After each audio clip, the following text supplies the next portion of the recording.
저는 오늘 본 말씀을 가지고 껍질을 벗겨보면 라는 제목으로 함께 은혜를 나누도록 하겠습니다.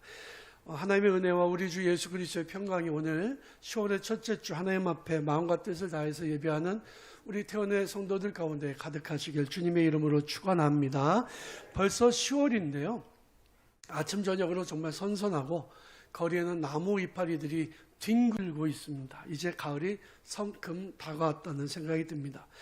서울에서 조금만 외곽으로 운전해서 나가보면 들판의 곡식들이 황금 물결로 막 흔들리고 있어요. 나무들도 이제 단풍이 조금씩 들고 있습니다. 여러분들은 가을하면 뭐가 가장 먼저 생각나나요? 가을엔 떠나지 말아요. 차라리 하얀 겨울에 떠나요. 뭐 이런, 아니면 낙엽지던 저숲 속에 하얀 바닷가에 떨리는 손 잡아주던 너가 생각이 난가요? 네. 저는 가장 먼저 생각나는 게 열매예요. 가을은 열매가 정말 풍성한 계절이죠. 그래서 과일, 배나 사과나 복숭아나 포도나 이런 것들이 정말 풍성한 그런 계절입니다. 그리고 동시에 겨울을 준비해야 되는 그런 계절이 바로 가을인 거죠. 우리도 이제 10월에 들어오면서 내년도 교회의 그 표나 이런 것들도 준비하고, 그리고 임원들도 이제 다시 또 세워야 되고 여러 가지 준비해야 될 일들이 많이 있습니다. 가을에 준비하지 않으면요, 겨울엔 먹을 것이 없어서 혹독한 춥고 고통스러운 겨울을 보내야 합니다. 가을이 되면 겨울이 될 때까지 농촌은 열매를 추수하고 그것을 모아들이기 위해서 정말 많이 바빠지게 되는 거죠. 그런데 여러분, 열매를 추수할 때에 겉보기에는 뭔가 대단해 보이고 풍성해 보이는데 사실 탈곡을 해보면 그 열매가 얼마 안 되는 경우가 있어요. 제가 농촌에서 30년 전에 목회를 했는데 그때 그런 경우들이 있었습니다. 분명히 막 황금 물결이 막 있어서 논에 있는 벼를 베어봤는데 탈곡하러 가봤더니 작년보다 훨씬 가마수가 적은 거예요. 알곡은 거의 없고 껍질만 풍성한 경우도 있습니다. 열매 없이 껍질만 있는 경우는요, 이유가 여러 가지가 있는데 땅의 토질이 안 좋거나 영양 성분이 얼마 없어서 그러기도 하고, 또 꽃이 필 때에 비가 내려서 그럴 수도 있고, 햇빛과 비가 충분하지 않아서도 그렇고 병충해 때문에 그렇게 되는 경우도 있습니다. 속이 비어있는, 속이 빈 강정 같은 열매는 없고 껍질만 있는 경우들이 있어요. 산에 등산하러 가서 밤송이를 이렇게 발견하면요, 기분이 좋잖아요.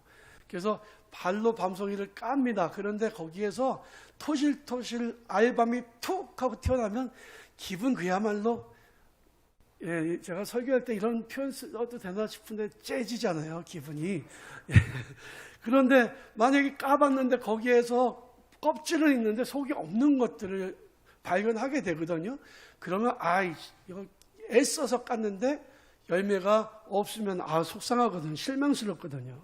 한 해 농사를 다 마치고 부푼 마음으로 추수를 했고 탈곡하는데 열매가 얼마 없어요. 그러면 정말 속상한 거예요. 성경은 하나님을 가리켜서 농부라고 말하고 있고 우리는 그분의 밭에 심겨진 식물이라고 표현하고 있어요. 어떨 때는 하나님 농부시고 우리는 포도나무라고 할 때도 있고, 우리는 그 포도에 심겨진 나무의 그 줄기에 붙은 가지라고도 말씀하고 있는데, 중요한 것은 하나님이 우리에게 찾으시는 게 뭐냐, 우리에게 요구하시는 게 뭐냐, 열매라는 거예요. 하나님 우리에게 정말 햇빛과 비를 주시고 날마다 풍성한 은혜를 주시는데 그 주시는 이유와 목적이 뭡니까? 열매를 우리에게 원하신다는 거죠. 그런데 이 세상이라고 하는 농장에 우리를 심으시고 풍성한 열매를 기대하시는 하나님 앞에, 그래서 설레는 마음으로 추수하고 계시는 하나님 앞에 알맹이가 없이 쭉정이만 나온다면 얼마나 하나님의 마음이 실망스럽겠냔 말입니다. 사랑하는 성도 여러분, 하나님께서 우리에게 아름답고 튼실한 열매를 기대하신다는 사실을 기억하시기를 바랍니다. 요한복음 12장 24절을 보면 예수님이 이렇게 말씀하셨습니다. 내가 진실로 진실로 너에게 이르노니 한 알의 밀이 땅에 떨어져 썩으면 죽지 그 죽지 아니하면 하나에 그대로 있고 죽으면 많은 열매를 맺느니라 했습니다.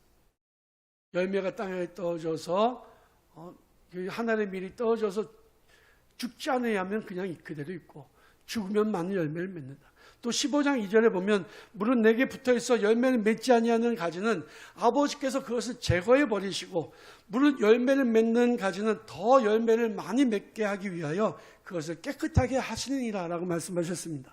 15장 8절에 보면 너희가 열매를 많이 맺으면 내 아버지께서 영광을 받으실 것이요 너희는 내 제자가 되리라고 했습니다.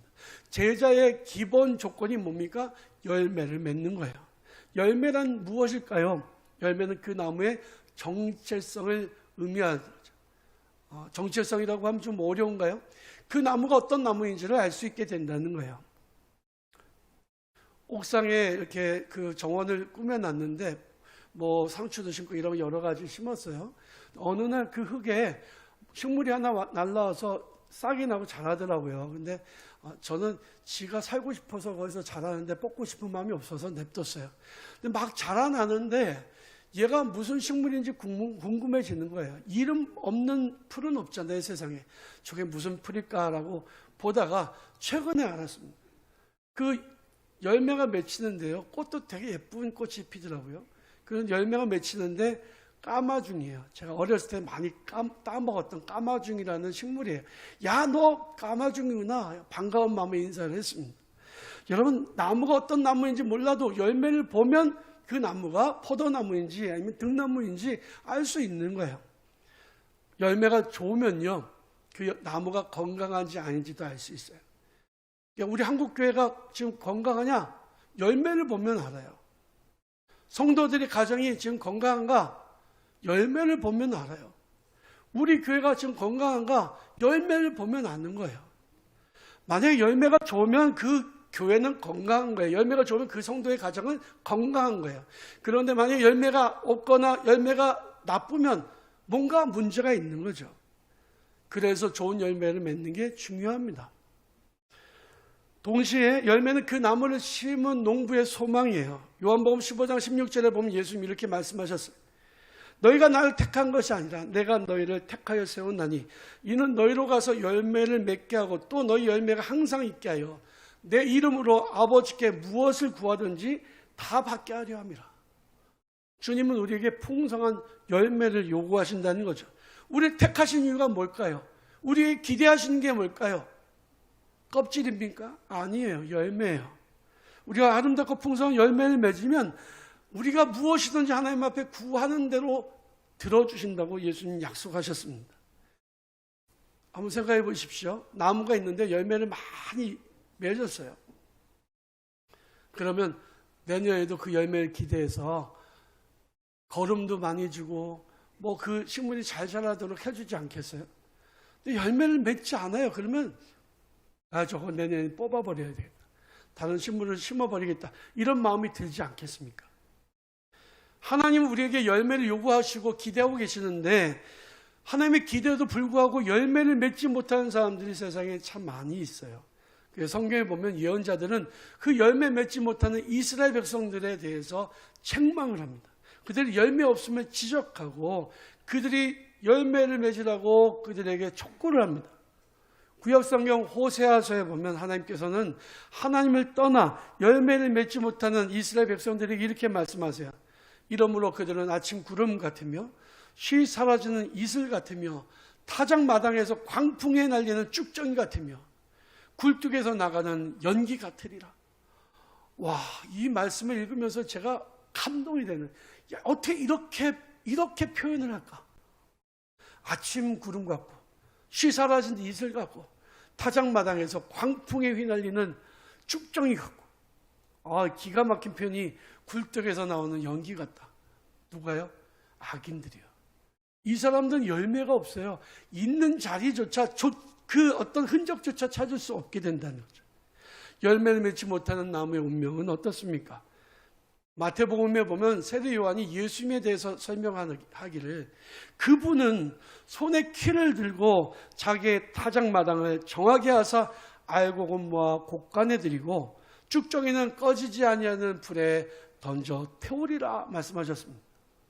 열매 맺는 사람들은 영원한 삶, 축복의 삶을 살지만 열매 맺지 못하는 사람들은 영원한 심판의 불에 들어가서 죽지도 못하고 영원한 그 불색에서 고통을 겪게 된다는 거예요. 시편 1편에 보니까 그런즉 악인은 심판을 견디지 못한다.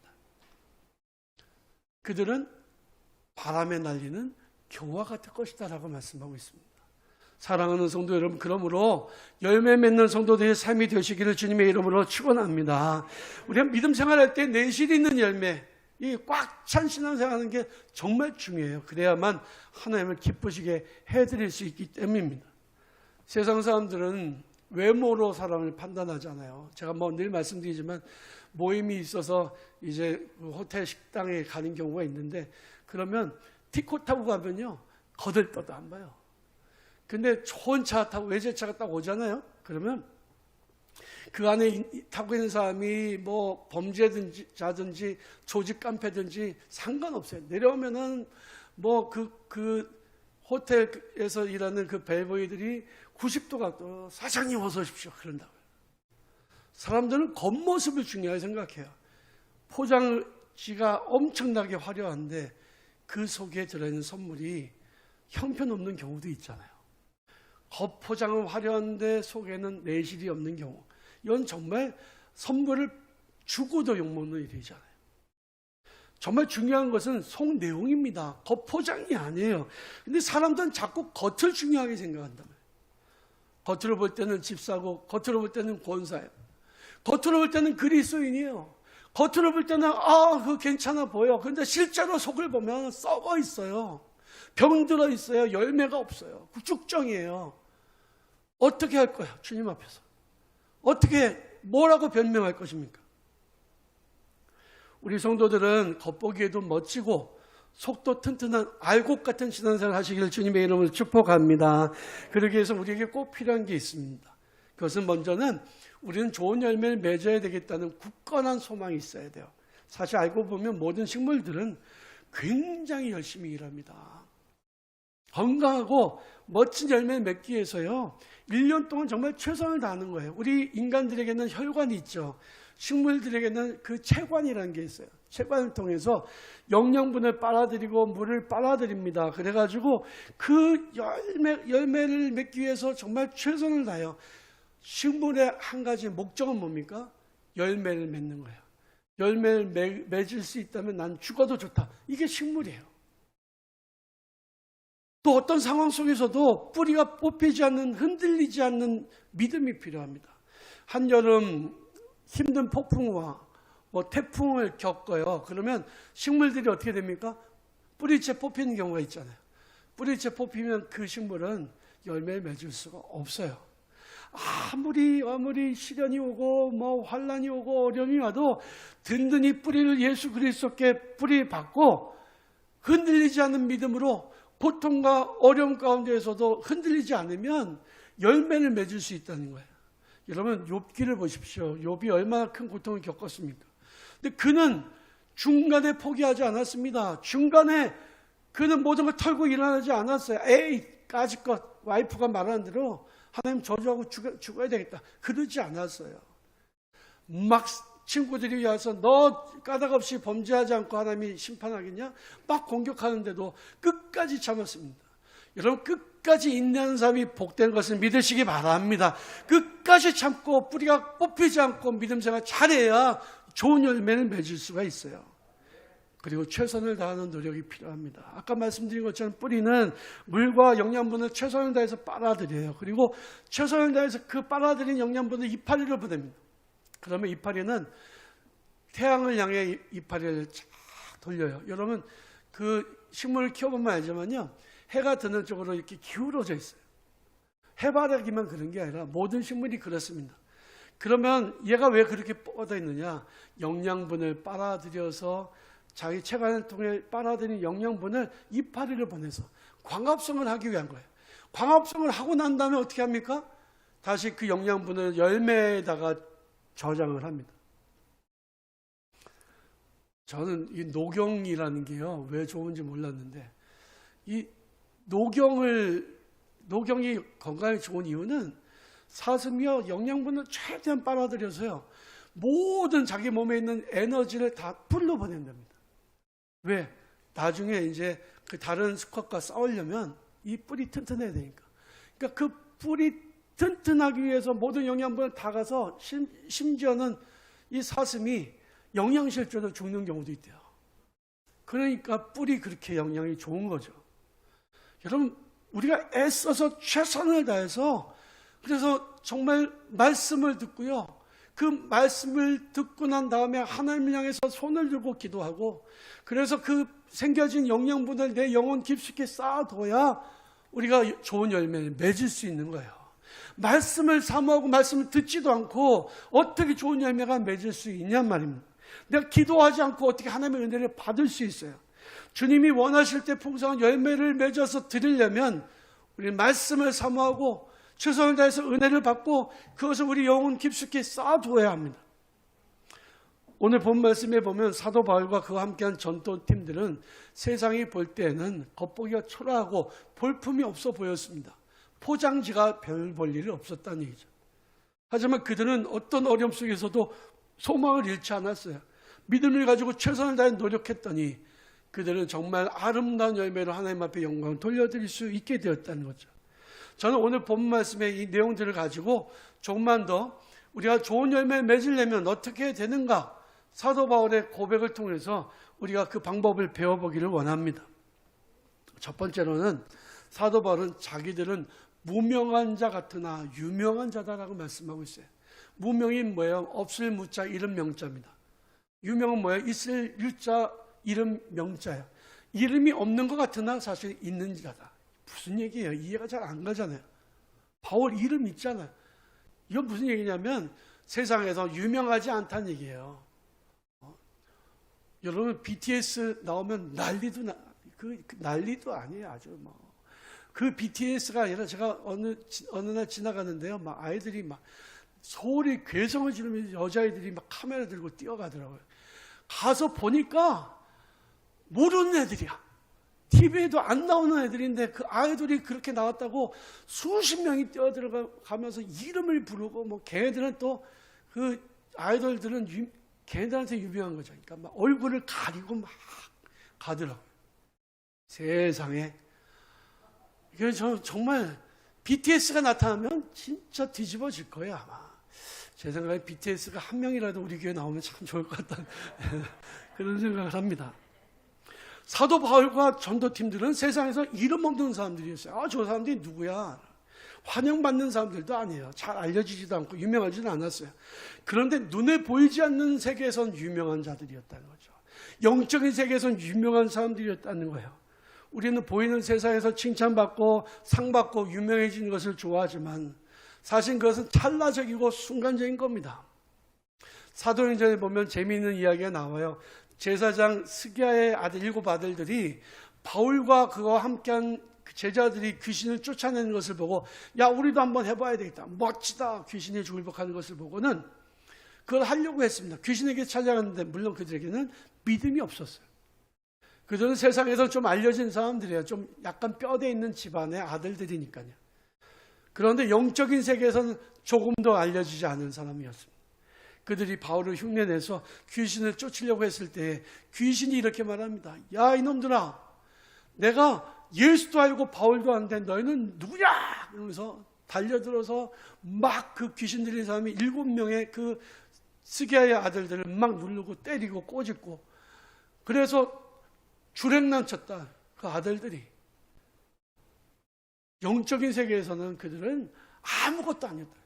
세상에서는 좀 권력 있는 집안의 사람이었는지 모르지만 영적인 세계에서는 별 볼 일 없는 사람들이었다는 거예요.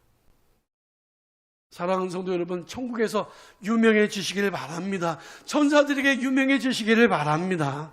세상에서 유명해지는 것은 찰나적인 거예요. 천국에서 유명해지는 것은 영원한 거예요.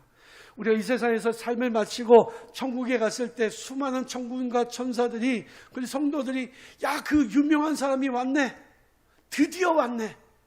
천국문 앞에 나와서 BTS를 환영하는 것처럼 막, 야, 환영한다고 어서 오라고. 여러분 기대 안 되시나요? 저는 기대됩니다. 그런 역사가 일어나게 될 줄로 믿습니다. 우리는 그래서 이 땅 위에서 살아가는 게 아니에요. 영원한 하나님 나라 위에서 살아가야 돼요. 사도 바울은 자기들은 세상에서 유명하지 않지만 그러나 영적인 세계에서는 유명한 자라라고 고백하고 있는 거예요. 둘째로 죽은 자 같으나 보라 우리가 살아있다라고 증언합니다. 사실 사도 바울과 그의 일행은 복음을 전한다는 이유로 세상에서 핍박을 당했습니다. 그래서 세상에서는 찌꺼기처럼 대접을 받았어요. 마치 죽은 사람 취급을 받았습니다. 그러나 그러면 그럴수록 사도 바울의 영혼은 더욱더 강건해졌습니다.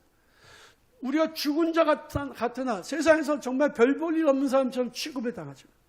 보라 우리가 지금 살아있다.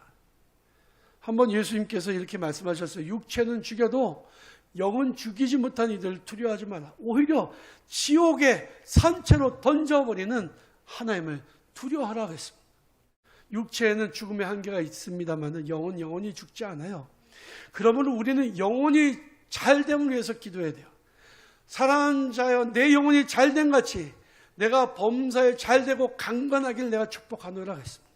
여러분 그런 삶을 사시기를 바랍니다. 셋째로 징계를 받는 자 같으나 죽임을 당하지 아니하는 자들이라 했습니다. 바울과 전도팀들은 복음을 전하다가 엄청난 핍박을 당했어요. 근데 사람들이 볼 땐 그것은 벌 받는 것처럼 보였잖아요. 욥도 그랬어요. 욥도 어려운 일을 당하니까 친구들이 와서 야 네가 까닭없이 이런 벌을 받는 줄 아느냐? 너 뭔가 잘못한 거 있지. 하나님 앞에 회개하고 유쾌한 날이 돌아오게 해라. 하나님은 너가 회개하면 너에게 있는 고난을 돌이켜서 좋은 걸 주실 거야 라고 이야기를 해요. 근데 사실은 욥은 그렇게 잘못한 게 없어요. 혹시 잘못한 게 있을까 봐 매번 하나님 앞에 회개하는 기도를 했던 사람이거든요. 그런데 너무 억울하잖아요. 성도들이 어려운 일을 만나면 야, 저 사람은 뭔가 문제가 있어서 어려움 당할 거야. 이런 판단들을 합니다. 여러분 그런 거 하지 마세요. 혹시 누가 어려운 일 당하고 누가 아프고 누가 병들고 누가 힘든 일 당하면 야, 저 사람은 그래 저 사람은 그럴 수 있어. 뭔가 잘못한 게 있을 거야 라고 그렇게 판단하면 안 돼요. 그 판단함으로 그 정죄함으로 내가 판단을 받게 되는 순간이 올 수 있습니다. 그러니까 그런 상황 속에서도 우리는 판단하면 안 되는데 제자들이 고난을 당하고 어려움을 당할 때 사람들이 판단하기를 야, 저 사람들은 벌 받는 거야 라고 생각했다는 거야. 하지만 그것은 주를 위해 받는 고난이었다는 거죠. 제자들은 주님을 위해서 십자가 지는 것을 두려워하지 않았습니다. 주님을 위해서 핍박당하는 것을 그들은 슬퍼하지 않았습니다. 오히려 기뻐했어요. 하나님은 제자들의 죽음의 위험한 순간에서도 기적적으로 구해주셨습니다. 제자들은 복음을 위해서 세상에서 억울한 일을 당했지만 사실은 그것은 하나님 앞에 상을 쌓아나가는 일이었습니다. 세상 사람들의 시선보다 더 중요한 것은 하나님이 우리를 어떻게 보시느냐예요. 여러분 하나님 보실 때에 정말 하나님 기뻐하실 만한 축복의 삶을 살아가시길 주님의 이름으로 축원합니다. 넷째로 자기들은 근심하는 자 같으나 사실은 항상 기뻐하는 자들이다 그랬습니다. 세상 사람들이 볼 때 제자들은 뭔가 부족해 보였어요. 돈도 별로 없었어요. 입고 다니는 행색도 별거 없었어요. 복음을 전하다가 때로는 막 쫓겨 도망 다니기도 했습니다. 데살로니가에서요. 제자들이 쫓겨나갈 때는 아주 급하게 쫓겨나갔거든요. 짐을 막 불이 나게 싸서 도망가는데 이 데살로니가에 있는 사람들이 막 그냥 바울과 그의 일행들을 막 쫓아가는 거예요. 그러니까 이게 얼마나 힘든 일이냐 말이야. 뭔가 우리가 가진 게 부족하면 사람들은 근심하잖아요. 근데 사실 제자들은 그 길을 스스로 선택한 거였습니다. 십자가 지는 것 자기들이 선택한 일이었어요. 내가 부족하고 내가 모자라는 것은 다 주님을 위해서 선택했다는 거예요. 자발적인 결핍. 결핍이 뭡니까? 없는 거잖아요. 근데 제자들은 자발적으로 결핍한 거죠. 그리고 그 고난도 부족함도 오히려 그것 때문에 자기들이 기뻐하는 거예요. 주님을 위해서 선택한 고난이에요. 스스로 선택한 거예요. 세상 사람들이 이해할 수도 없고 알 수도 없는 그런 기쁨인 거죠. 사랑하는 성도 여러분, 우리 믿는 성도들에게는 이런 기쁨이 충만해야 될 줄로 믿습니다. 세상의 것들이 그냥 많고 풍성하면 인정받고 칭찬받으면 기뻐하고 조금 어려운 일을 당하고 주님을 위해서 내가 핍박을 당하거나 어려움 당하면 곤란 일을 당하면 슬퍼하고 아니에요. 마지막으로 사도 바울은 우리가 가난한 자 같으나 많은 사람을 부유하게 하는 자들이라고 말씀하고 있습니다. 사실 제자들은 가난했어요. 가진 게 별로 없었어요. 사실 전도하러 다니는 사람들이 일하는 사람들이 아니라 전도하러 다니는 사람들이 무슨 돈이 풍성했겠습니까? 입는 옷도 별 볼 일 없었죠. 초대교회 사역 중에서요, 가난한 사람을 구제하는 게 교회 사역이기도 했어요. 그렇지만 자기들이 가진 게 없는데 누굴 도와줘요? 할 수가 없는 거예요. 그런데 자기들은 세상 사람이 볼 때에도 정말 가난하고 결핍해 보이는데 사실은 자기들에게는 세상 사람들이 알 수 없는 부유함이 있다라고 고백하고 있는 거죠. 부유하면은 육적인 부유가 있습니다. 이거는 육체적으로 필요에 따라서 재물이 많은 거죠. 그런데 영적인 부유가 있다는 거죠. 영적으로 돈은 없어도 가진 게 없어도 영적으로 풍요로운 삶을 살아가는 사람들이 있습니다. 예수님께서 제자들이 양식이 없어서 먹을 빵을 준비 못한 것 때문에 걱정을 하니까 이렇게 말씀하십니다. 걱정하지 마라. 내게는 세상이 알 수 없는 양식이 있다. 예수님께는 세상이 알 수 없는 예수님만의 양식이 있다고 말씀하신 거예요. 제자들은 정말 가진 게 없어 보이는 물질 없는 사람처럼 보였지만 사실 그들은 세상에서 가장 부유한 사람들이었습니다. 그들은 천국의 비밀을 맡은 사람들이었습니다. 그래서 사도 바울은 본문 마지막에서 이렇게 말씀하고 있어요. 우리는 아무것도 없는 자 같으나 모든 것을 가진 자로다.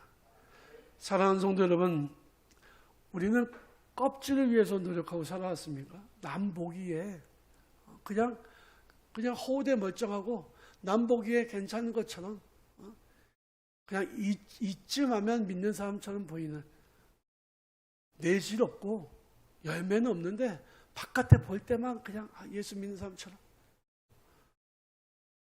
그렇게 살았다면 회개하시기 바랍니다. 이제는 열매를 위해 살아야 돼요. 여러분, 하나님은 보셔요. 세상 사람들은 겉모습을 보지만 하나님은 중심을 보십니다. 세상에서 유명해지는 거, 세상 사람들이 인정해 주는 거 위해 살지 마시고 하나님이 인정하시고 영적인 세계에서 유명해지는 삶을 살기 위해서 노력하시길 바랍니다.